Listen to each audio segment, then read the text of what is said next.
11월 21일 새생명의 아침입니다. 기도하겠습니다. 거룩하신 하나님 아버지, 우리의 부족한 인생도 주님을 위해서 사용하여 주시니 감사합니다.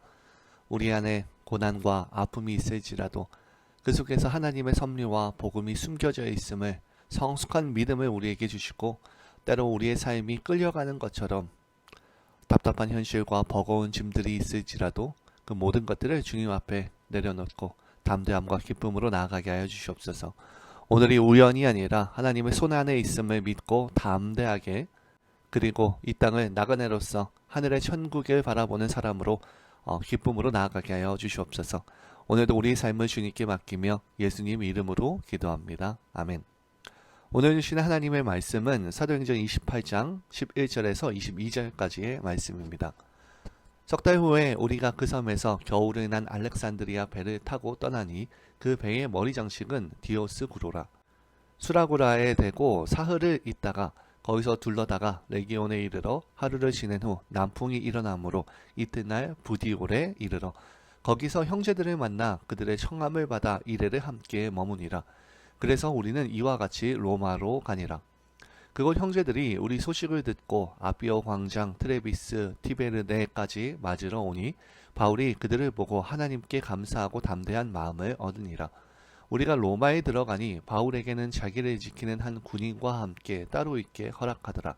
사흘 후에 바울이 유대인 중 높은 사람들을 청하여 그들이 모인 후에 이르되, 여러분 형제들아, 내가 이스라엘 백성이나 우리 조상의 관습을 배척한 일이 없는데 예루살렘에서 로마인의 손에 죄수로 내준 바 되었으니 로마인은 나를 신문하여 죽일 죄목이 없으므로 석방하려 하였으나 유대인들이 반대하기로 내가 마지못하여 가이사에게 상소하며 내 민족을 고발하려는 것이 아니니라. 이러므로 너희를 보고 함께 이야기하려고 청하였으니 이스라엘의 소망으로 말미암아 내가 이 쇠사슬에 매인 바 되었노라. 그들이 이르되, 우리가 유대에서 내게 대한 편지를 받은 일이 없고 또 형제 중 누가 와서 너에게 대하여 좋지 못한 것을 전하든지 이야기한 일도 없느니라. 이에 우리가 너의 사상이 어떠한가 듣고자 하니 이 파에 대해서는 어떠하든지 반대를 받는 줄을 알기 때문이라 하더라. 아멘. 바울은 지금 죄수로 끌려가고 있는데 하나님은 그 길을 복음의 길로 쓰십니다. 우리의 인생에서 끌려가는 그 길에 있는 우리는 어떤 모습입니까? 사도행전 28장을 보면 바울의 인생에서 마지막 여정이 나옵니다. 예루살렘에서 시작된 사건이 가이사라의 재판을 거쳐 풍랑과 난파를 지나고 마침내 로마에 이르기까지 눈으로 보기에는 철저히 죄수의 여정입니다. 여전히 쇠사슬에 묶여 있고 군사에게 붙들려 다니는 길입니다. 그런데 하나님은 그 길을 복음의 길로 사용하십니다. 풍랑은 메리데 섬으로 가는 길이 되고 메리데는 그 섬 사람들에게 복음이 전파되는 선교지가 됩니다. 또한 이제 시작되는 로마의 감금 생활은 시위대와 로마의 사람들에게 복음이 전해지는 기회가 됩니다. 오늘 우리의 인생도 마찬가지입니다. 겉으로 보기엔 답답한 고생길, 가시밭길로 누군가에게 항상 끌려가는 길 같지만 하나님은 그 길을 복음의 길, 은혜의 길로 바꾸실 수 있는 분이십니다. 그래서 이렇게 물을 수밖에 없습니다. 끌려가는 인생의 길에서 지금 나는 어떤 모습으로 가고 있습니까? 오늘 본문에서 우리에게 해주는 말씀은 지금의 고난으로 힘든 인생길이지만 그 고난에도 이유가 있다는 겁니다. 28장 11절을 보면 바울 일행이 메리데 섬에서 석 달을 머문 후 떠났다고 기록합니다. 그 섬에 오기까지의 과정을 우리는 잘 알고 있습니다. 유라굴로 광풍, 배의 파손, 죽음 직전까지 가는 두려움, 인간의 눈으로 보면 재앙입니다. 하지만 그 메리데에서 어떤 일이 일어납니까? 이전 본문을 보면 독사에 물리지만 죽지 않는 기적이 있고요. 보블리오의 부친과 많은 병자들이 치유받는 역사가 있었고 그 섬 사람들에게 복음이 전해지는 사건으로까지 이어집니다. 만약 바울이 그 풍랑을 만나지 않았다면 메리데 섬 사람들은 복음을 듣지 못했을 겁니다. 곧 이러한 길을 인도한 건 풍랑이라는 우연이 아니라 그것을 사용하셔서 메리데로 향하게 하신 하나님의 섭리였습니다. 성경은 이러한 일들이 결코 우연이 아닌 하나님의 섭리임을 자주 드러냅니다. 요셉의 인생에서도 그러했습니다. 형들에게 팔려서 애굽의 종이 되고 누명을 쓰고 감옥에 가고 억울함과 고통이 그의 인생의 전반에 있었습니다. 인간적으로 보면 버려진 인생, 실패한 인생입니다.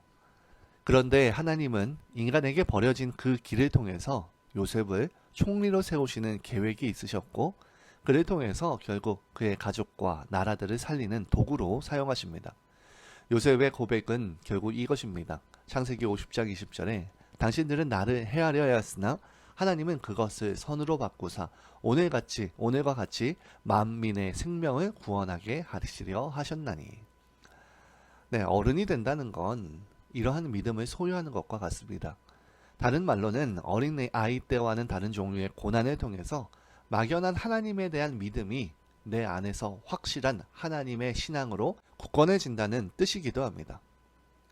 경제적인 부담, 사업과 직장에서의 무게, 자녀 문제, 부부 간의 갈등이라든지 부모님을 부양하는 것과 점점점 약해지는 내 몸의 상태, 그리고 이 미국에서는 이민자로서의 외로움과 언어나 문화의 장벽 등 나이가 들수록 더 커지는 미래와 노후에 대한 불안은 셀 수도 없이 많습니다. 우리는 때로 묻습니다. 왜 내 인생만 이렇게 어려운지, 내가 뭘 그렇게 잘못했길래 이런 일을 겪어야 하는지. 하지만 성경은 말합니다. 성도의 고난은 우연이 아니라 하나님의 섭리 안에 있다고. 로마서 5장 3절과 4절에서는 환난은 인내를, 인내는 연단을, 연단은 소망을 이루는 줄 아미로다. 야고보서 1장 2절에서 4절에서도 너희가 여러 가지 시험을 만나거든 온전히 기쁘게 여기라. 이는 너희로 온전히 구비하여 조금도 부족함이 없게 하려 함이라. 하나님은 우리를 괴롭히기 위해서 고난을 허락하지 않으십니다. 우리 안에 무언가를 세우고 다듬고 만들기 위해 고난을 사용하십니다. 어쩌면 지금 우리에게도 멜리데 혹은 유라굴로의 그런 광풍이 우리의 삶 속에 있을 수 있습니다. 그러나 그 자리가, 이러한 과정이 나중에 돌아보면 내 믿음이 깊어진 자리, 내가 주님을 더 알게 된 자리, 누군가를 살릴 수 있는 위로의 그런 경험이 만들어진 자리가 될 수 있습니다. 고난을 이해하자라거나 고난이 별게 아니라는 말을 하려는 것이 아니라 우리가 그 고난 속에서도 하나님이 일하고 계심을 신뢰하자는 초대를 받고 있는 중이라는 겁니다.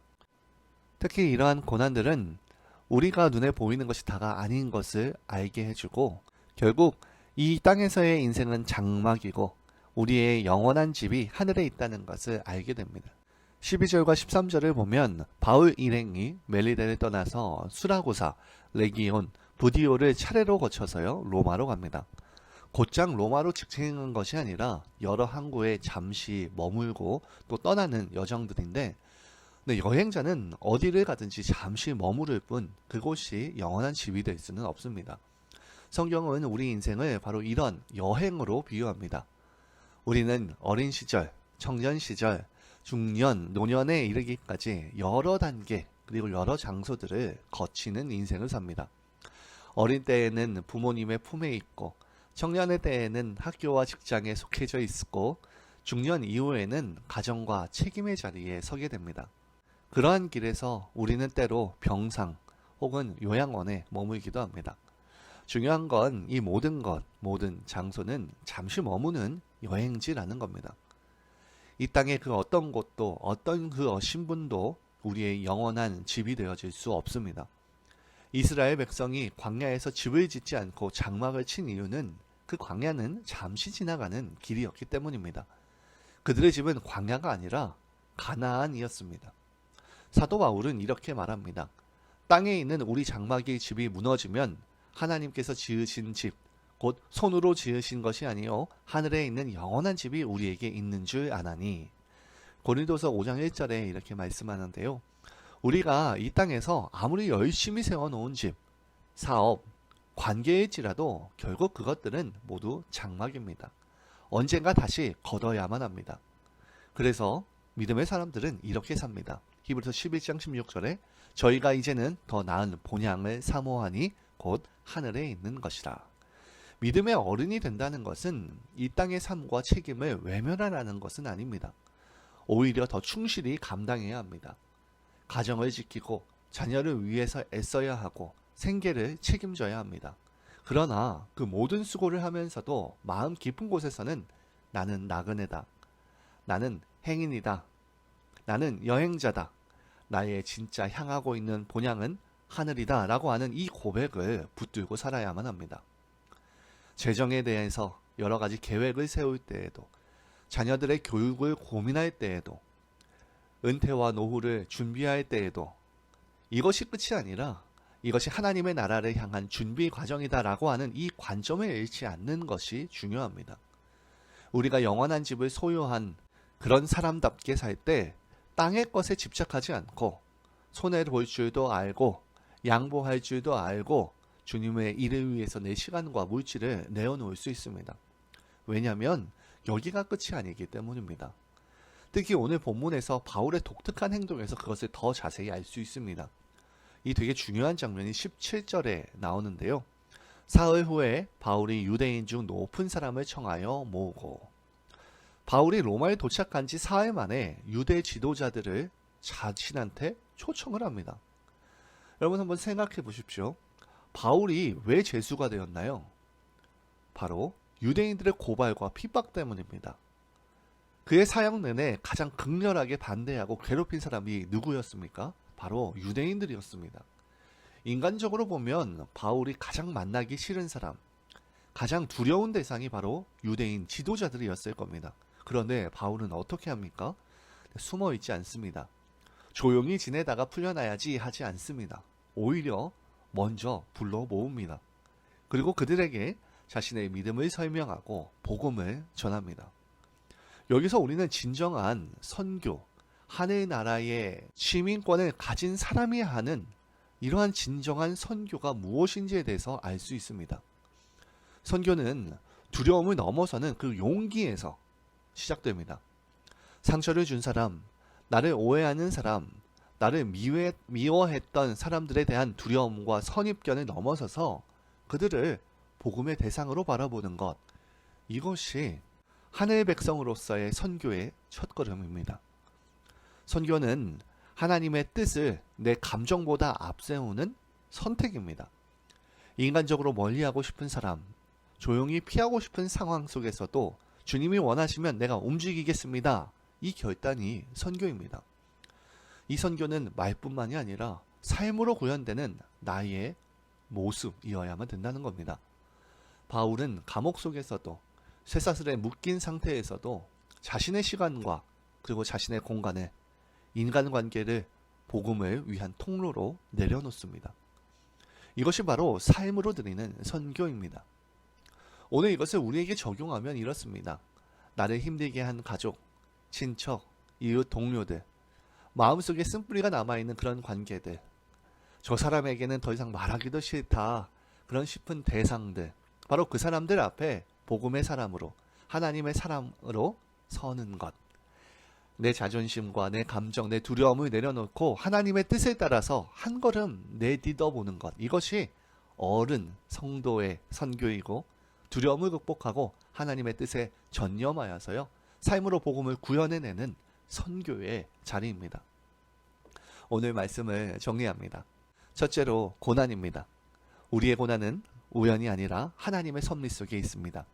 풍랑과 멜리데처럼, 요셉처럼 하나님은 우리의 눈물과 아픔까지 사용하셔서 선으로 이루십니다. 둘째로 본향입니다. 이 땅은 장막일 뿐입니다. 이 땅에 충실히 살되 영원한 집, 하늘 본향을 바라보는 사람답게 가치관과 선택을 다시 한번 정리해야만 합니다. 셋째로 공동체와 선교입니다. 바울처럼 두려움을 넘어서 사람을 초청하면서 하나님의 뜻에 전념하여서 나의 삶을 복음을 드러내는 도구로 사용하게 하는 것, 그것이 바로 어른 성도의 선교입니다. 오늘 우리 각자의 인생길 위에서 나의 로마로 가는 길에 대해 다시 한번 생각해 보면서 주님께 이렇게 고백할 수 있으면 좋겠습니다. 주님, 제가 서 있는 이 자리에서, 제가 만나는 이 사람들 가운데에서 저의 고난과 저의 삶의 전체를 사용하여서 복음의 길을 열어 주옵소서. 이렇게 고백하며 오늘 이 하루도 주님과 함께 동행하며 주님께 모든 것들을 내어놓은 저희 모두 되기를 진심으로 축원합니다. 공동의 기도 제목을 가지고 기도하기 원합니다. 첫째로는 오늘 본 말씀을 생각하며 우리 각자의 고난의 길이 바울의 로마로 가는 길처럼 하나님의 선하신 섭리 안에서 복음의 통로가 되게 하시고 이 땅을 장막으로 여기며 하늘 본향을 바라보는 믿음으로 재정과 자녀와 일터와 노후까지 하나님의 나라의 관점으로 바라보게 하여 달라고, 우리를 힘들게 했던 사람들 앞에서도 바울처럼 복음의 사람으로 바로 서서 삶으로 선교하는 성숙한 성도가 되게 해달라고 기도합시다. 둘째로는 금요일에는 다음 세대와 교회의 새로운 변화를 위해서 기도합니다. 우리 교회가 다음 세대를 세우는 영적인 새로운 부흥의 진원지가 되게 하여 주셔서 주님이 오시는 길을 예비하는 교회 되게 해달라고, 그리고 오늘부터 시작되어지는 부흥회가 우리 모든 성도들과 이 아리조나의 저녁의 그 땅에 복음의 말씀으로 하나 되게 하시고 죄 많은 아리조나가 변하여서 주님께 선교와 영광을 돌리는 귀한 곳이 되게 해달라고 이 시간 기도하시겠습니다. 이후에 개인 기도 하시겠습니다.